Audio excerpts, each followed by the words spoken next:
It's Golden Week, everyone, and that means it's time to go over a Gold Paladin deck and... What's that? They're not actually Gold Paladins? Yeah, I guess it's more like an Angel Feather if you think about it. Because just like I did in my last deck video, I'm going to go over upgrading a certain trial deck boss card for the latest set of Vanguard start decks. And today, of course, we are talking about Keter Sanctuary, my other main besides Darkseid. If you guys want to see how I upgrade the other ones, you know what to do. So Stoichea here has two different effects. First one you guys may already know about because when he counterblast one, check your deck for another copy of him at the hand, then he gets plus 10. I already went over this a little bit in my previous video, but long and short of it, this guarantees Persona Ride, gives him a plus 10k power, making him a 23k swing on his own, and worst case scenario, if you don't have any copies left in the deck, you can always just counterblast one to give him some power. So it's really solid, deceptively good ability for just counterblast one search out Persona Ride. As for his unique skill with energy, much like Ultra Gates that we talked about last time, he's able to call a card for a 4th attack. However, this time, because you're a Keter Sanctuary, you're not calling it out of the soul, you're of course calling it out of the deck. That doesn't say deck. Jokes on all you guys, he does not call it the deck. Even though he looks like an Angel Feather, he does not call it the damage zone. He is a Stoichea card in disguise. This boy reses. This boy gets cards from the drop zone. Why they did this to this and not to the Stoichea grade 3? But I mean, they did it, so good for them. I guess you're like reviving the dead, so that works as a flavor for some other kind of effect. As you'll see when I talk about the main set, the actual big guy Sarevsael does the exact same thing for his skill, so this is your warm-up for it, I guess. If you're playing a straight out trial deck, Energy Blast 4 is nothing. One of the big things to notice is that if you go second, you do get 3 extra energies. So if you think about it, by the time you hit turn 3, you have 6 energies, which means that you get 1 activation, putting you down to 2, 3, 1, 4, 0. So essentially you have 3 different activations of your grade 3, which is just enough to get you all the way up to your last Persona Raptor without doing anything else. If you go second though, that gives you 3 extra, which means that you do have a little bit of energy to mess around with. So just a quick thing to note, going second in the energy deck is not bad because you will be gaining extra resources. That said, my testing so far with the 2 decks I've played, you do want to go first because you're extremely aggressive. Alright, so now that we know what he does, let's look at some cool things that we could revive. First off, we'll go with his trial deck friend, and that is the Resurgent Dragon, who is a common card that says when he's placed in drop zone, your Vanguard is grade 3 or greater gets plus 10. Your Vanguard's always going to be grade 3, so you always get this plus 10. Don't forget that Sarevsael also gives you a plus 10, so it's a 30k beater for free. Not bad, you're just going to be blindly fielding these because you don't care if they get retired, because guess what you do in this deck? For a good grade 2 that comes out of a slightly different trial deck, you have your good friend Cadwalla over here, who basically says that after it attacks the Vanguard, if you have 4 more units on the field, including himself, including the Vanguard, this means that you have only 2 that you need to fill. When you do that, you can Soul Blast 1, retire it, check your top 3 cards, choose a grade 2 or greater to add to your hand, and if you didn't, then you get to draw a card. Either way, it's plus 1. It sucks if you only hit triggers with this, because you know you could whiff, but oh no, your whiff still draws you a card. It's just you're drawing blind instead of adding a good target to your hand. It's really solid because he eats himself out of the way, which gives yourself a blank spot to call it into. And guess what? You just call him again off Sarevsael. You just Soul Blast 2 and add 2 cards to him, plus 2 drive checks. There you go. 4 free cards in a turn just by playing this card and attacking with him twice. Always a solid pickup. He shouldn't be too expensive because he's reprinted in a couple different trial decks. Unlike last time, I'm trying to be a little nice to you guys and going over more of a budget-friendly build that you could play with mostly new stuff. So new players getting into the game could easily build this deck. Stick around to the end, I'll show you some more expensive decks. To help compensate with your soul issues, I'm running this little dork who says that when he's placed on rear guard, choose a card from your hand, shove it into soul, then both himself and the Vanguard will get plus 5. This can be helpful to boost them up a stage each. Don't forget they're also going to plus 10 off their own effects. So effectively you have a 28k Sarevsael and a 23k Diffuser Angel.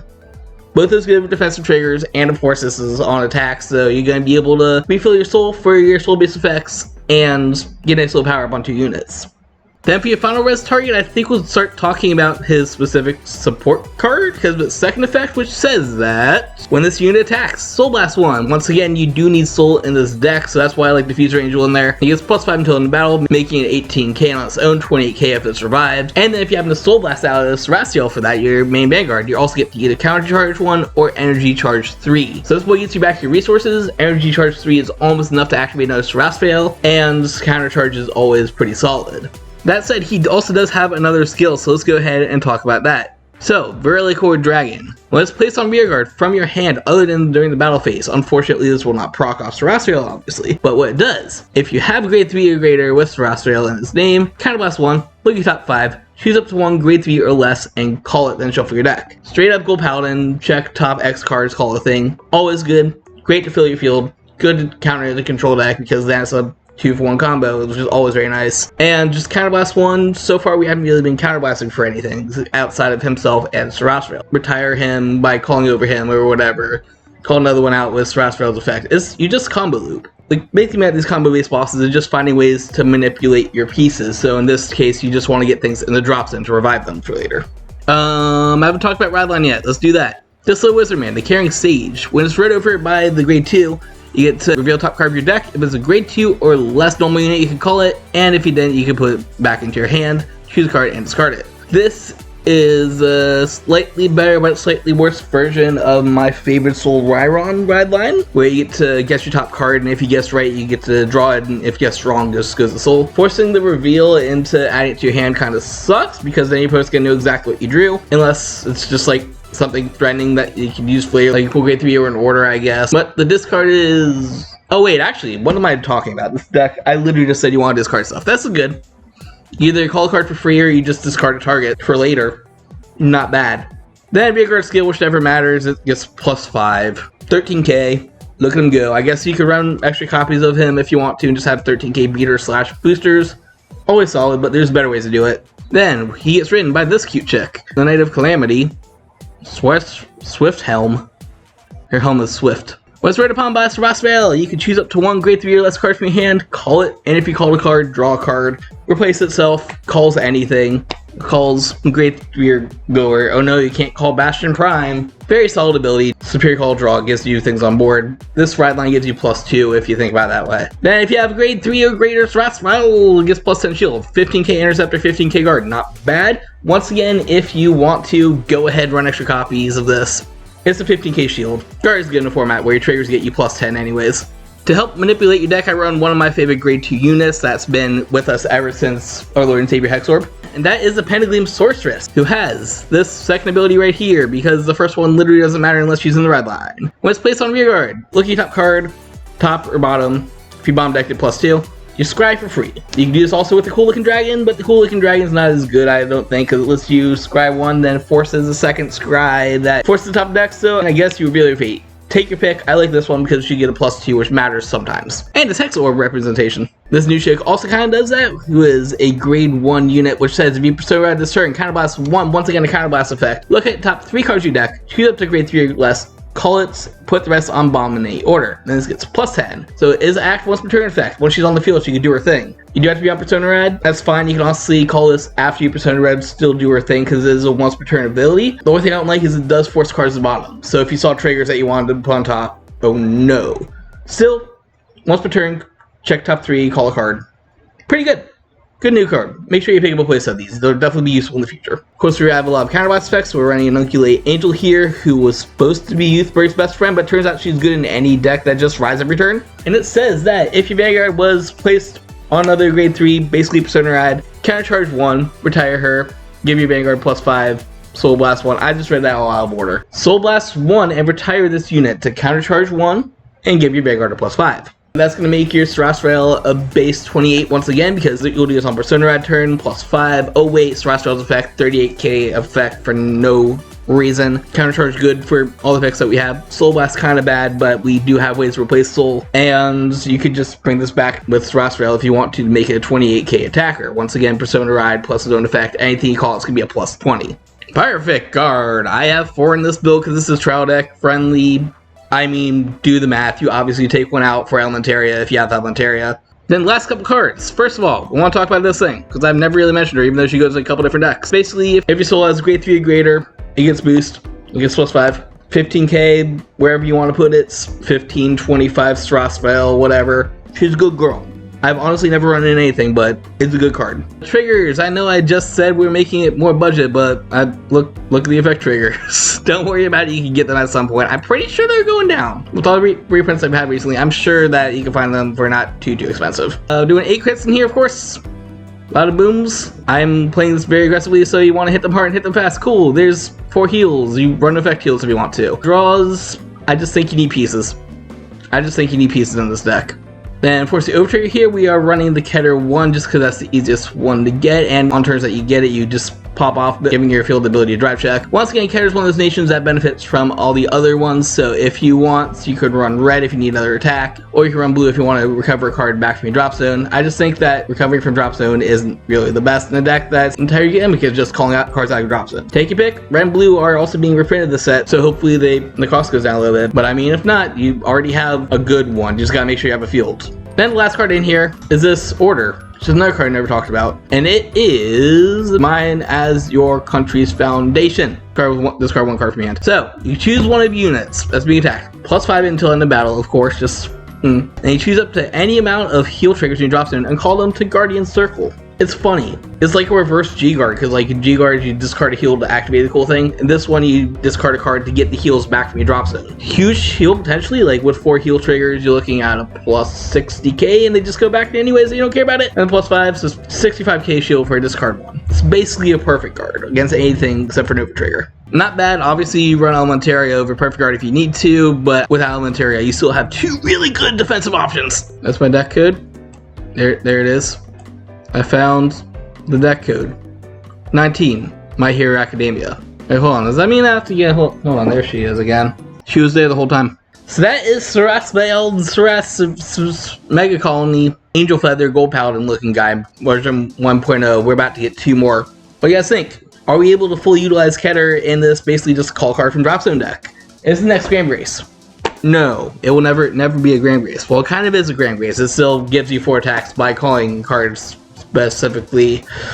So I guess it's Grand Grace. Make sure to leave your comments and suggestions below. Of course, if you want to see how I upgrade the other start decks, make sure to leave a nice little like down below. I already did the Dark State one, so make sure you check that out. And if you like what you see here, don't forget to do the subscribe, because the subscribing is good. We're almost at 200.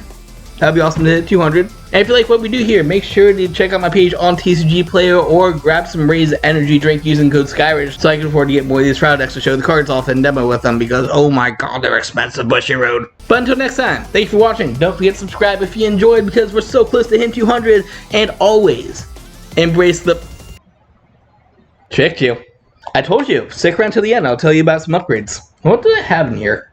Obviously, I mentioned a couple times, just use this. It's free. I mean, it costs some money, but you know what I mean. It's a good card. It gets around Guard Restrict. It's free against Grade 4 decks. You don't need to hear me talk about Elementaria Sanctitude. You just want it. Kitty Cat, probably one of the more expensive cards that you need to find. Is like 40 bucks now, but our Keter Cat's ability is to check top 5 and call a card.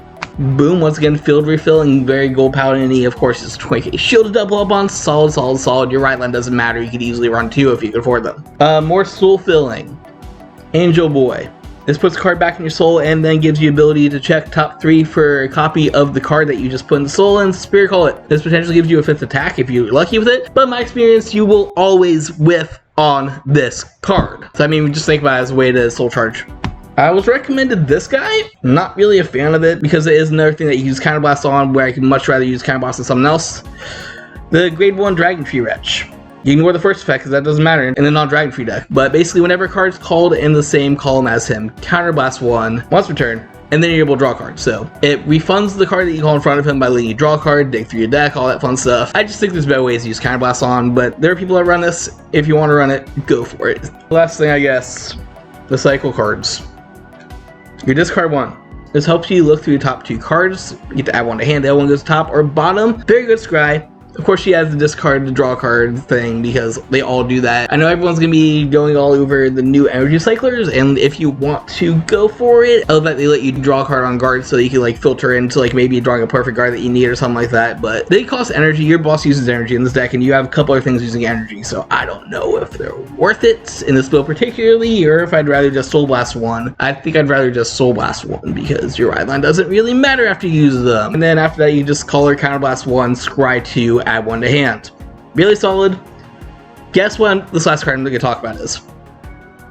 Guess how much this last card I'm going to talk about is. Ladies and gentlemen, Stoichea, +10/+10, just like they all do. He is stupid broken, and I can understand why he got 2 different price bumps. So, his effect. You look at the top card of your deck for free.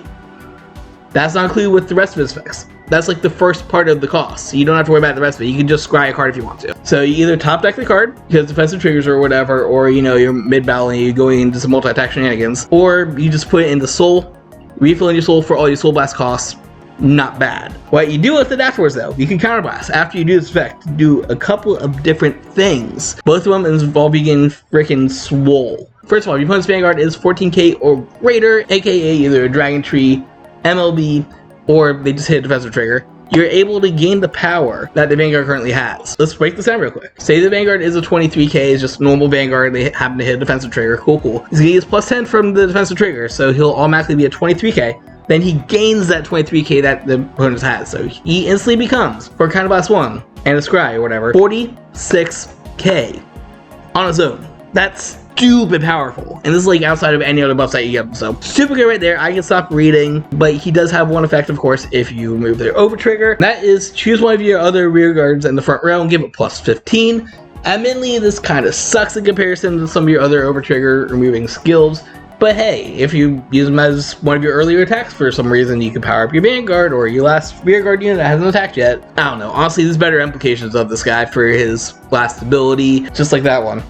I guess I can mention Cabri. I really don't like him in here, but it's the same reasoning as running Drilling Angel. Get another attack off him. He's a little more consistent because he looks at your top 3 for a grade 2 or less. Sometimes you whiff, a lot of times you hit. It depends on your attack pattern. If you think you could go into a 5 attack turn and you got one of these boys ready or in your drop zone, go for it. It does cost Counterblast and Soul Blast 1 though, so it is rather expensive. Checks and balances if you want to go for it. If you don't, there are plenty of other toolboxes that you could use. But I think that's it. I mean, you got more cute techs like Reverence Rush to add Persona Ride from your drops and back to your top of your deck. For the same exact reason, like I said, you run Chalice just to Persona Ride more. They have other good orders. The Keter one, draw 2, call 2. More resource management. I would just always recommend some Keter decks on hit. Just get back a counter charge, get back a soul charge. Also against resist, so go against control decks or whatever. Yeah, you just there's a couple cool things. People are running this, but this needs to be boosted.